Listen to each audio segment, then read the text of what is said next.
English को देखो actually में हम लोग किस तरह से पढ़ने का स्टार्ट करेंगे। देखो इंग्लिश जो होता है ना, वो हम लोग को जब हम लोग एग्ज़ाम में जाएंगे ना, तो एग्ज़ाम में हम लोग को सिर्फ रीडिंग के बेसिस पे हम लोग को चेक नहीं करता है, ठीक है। तो हम लोग को क्या करेगा, वहाँ पर कुछ कुछ डिवाइड कर देगा। मतलब एक नंबर रीडिंग,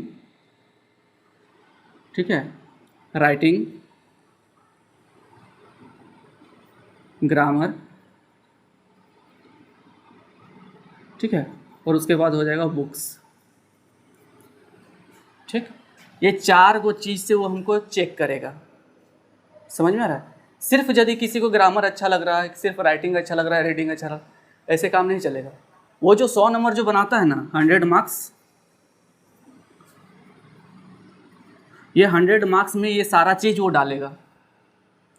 क्या क्या, रीडिंग, राइटिंग, ग्रामर और बुक्स, सारा चीज़ डाल करके वो चेक करेगा, ठीक है। तो इनमें से यदि पूछोगे कि सबसे इम्पोर्टेंट चीज़ क्या होता है, बताओ क्या चीज़ सबसे इम्पोर्टेंट होगा। नारे भाई, अभी तत्काल नहीं, राइटिंग बहुत इम्पोर्टेंट होगा, 1 नंबर राइटिंग होगा। दूसरा नंबर ग्रामर कर सकता है, तीसरा नंबर इसको कर सकता है, चौथा नंबर इसको कर सकता है। मतलब रीडिंग सेक्शन को सबसे कम समय देना है। रीडिंग सेक्शन में मतलब क्या बोलो ना, रीडिंग का मतलब पैसेज। जब वहाँ जाओगे ना तो पैसेज मिल जाएगा। पैसेज का मतलब क्या होता है, वहाँ पर एक छोटा मोटा पार्ट देगा और उसी से क्वेश्चन बना करके देगा। बस तुमको रीडिंग करना है उसको और आंसर लिख देना है, कहानी ख़त्म, ठीक है।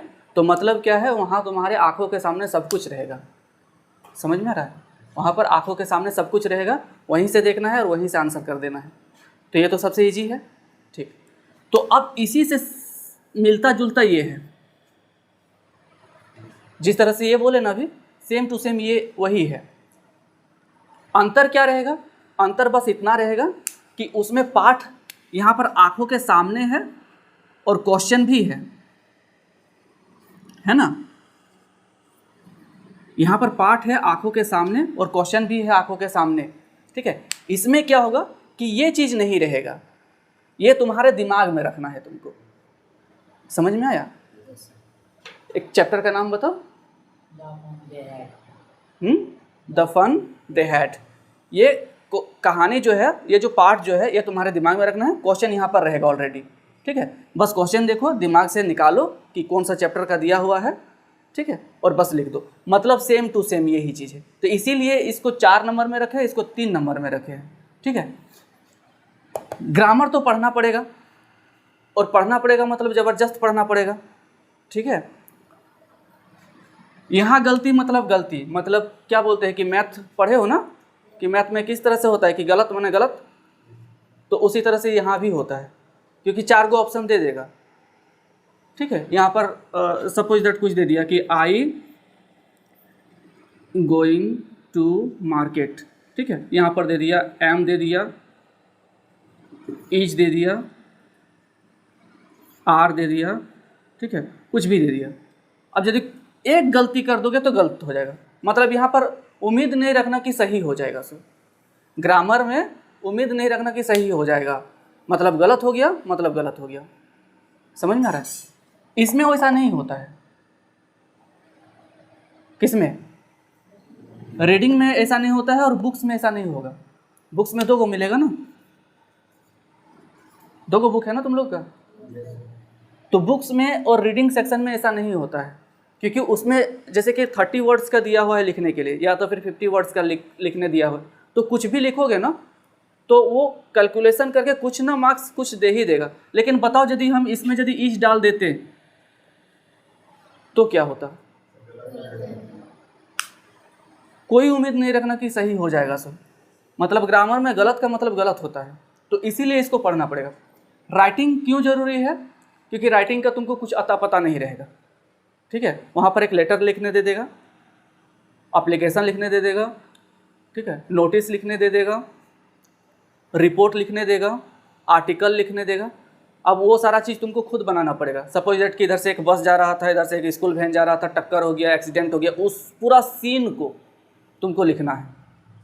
अब तुम कैसे लिखोगे, वहाँ पर तो लिखा हुआ 2 लाइन है, क्वेश्चन जो रहेगा ना, क्वेश्चन में तो सिर्फ 2 लाइन रहेगा, लेकिन उसको तुमको बनाना है पूरा 1 पेज। मतलब सोचो कहाँ से लाओगे, जुगाड़ करोगे उसको, समझ में आ रहा है? तो वो तो चाहिए।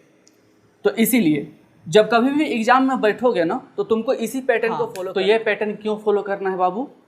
क्योंकि जब कभी भी हम लोग एग्ज़ाम में जाते हैं ना, एग्ज़ाम में जब बैठते हैं तब क्या होता है कि हमारा माइंड बहुत क्लियर होता है और उस समय ना हमारे पास टाइम होता है लिखने का, तो उस समय हम राइटिंग बैठा के लिख सकते हैं, ठीक है। लेकिन जैसे जैसे समय बीतता जाएगा ना, टाइम कम होता जाएगा, और टाइम कम होता जाएगा तो फिर हमारा जो राइटिंग होगा ना, डॉक्टर से भी ज़्यादा स्पीड भागेगा। समझ में आ रहा है? क्या लिखेंगे क्या नहीं लिखेंगे उसका खुद पता नहीं चलेगा, ठीक है। तो अब बात को समझो, रीडिंग में तो उतना दिमाग लगाना नहीं है। क्यों? क्योंकि वहाँ पर सब कुछ नज़र के सामने है, ठीक है। तो वो तो देखेंगे कि क्वेश्चन में क्या है, आंसर में कहीं से मैच करेगा तो वो तो फटाफट लिख देंगे, ठीक है।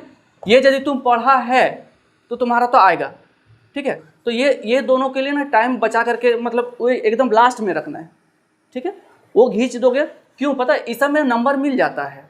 इस समय मतलब 30 वर्ड का लिखने बोल रहा है तो 20 लिखोगे ना फिर भी नंबर मिल जाएगा। कुछ ज़्यादा लिखने बोल रहा है, कम लिखोगे फिर भी नंबर मिल जाएगा। इधर उधर भी कर दोगे ना फिर भी नंबर मिल जाएगा, ठीक है। तो इसीलिए ये दोनों को ना छोड़ देना, बिल्कुल छोड़ देना, एकदम जाने देना, एकदम लास्ट में करेंगे वो सबको। सबसे पहले फोकस इसको करना, क्योंकि यहीं पर सबसे इम्पोर्टेंट चीज़ है। समझ में आ रहा है? बहुत कुछ लिखना पड़ेगा तुमको, बहुत कुछ सोचना पड़ेगा। और यदि तुम पीछे लेकर के जा रहे हो ना, कि हम पीछे में सोच सोच के लिखेंगे, दिमाग तब प्रेशर बहुत ज़्यादा आ जाएगा कि मेरा बगल वाला इतना लिख लिया है, आगे वाला इतना लिख लिया है, टाइम इतना थोड़ा बचा हुआ है, तब वहाँ पर सोचने का शक्ति खत्म हो जाएगा। और सोचने बोले ना कि राइटिंग ही एक ऐसा है जिसको तुमको सोचने के लिए तुमको समय चाहिए, ठीक। तो सबसे पहले इसके ऊपर फोकस करना है जितना ज़्यादा से ज़्यादा हो सके, ठीक है। ग्रामर तो तुम्हारे ऊपर डिपेंड करता है कि तुम लोग कैसे पढ़ोगे, ठीक। यहाँ तक समझ में आ गया? क्लियर? तो एग्जाम में पैटर्न यही चीज़ फॉलो करना। हो गया? आगे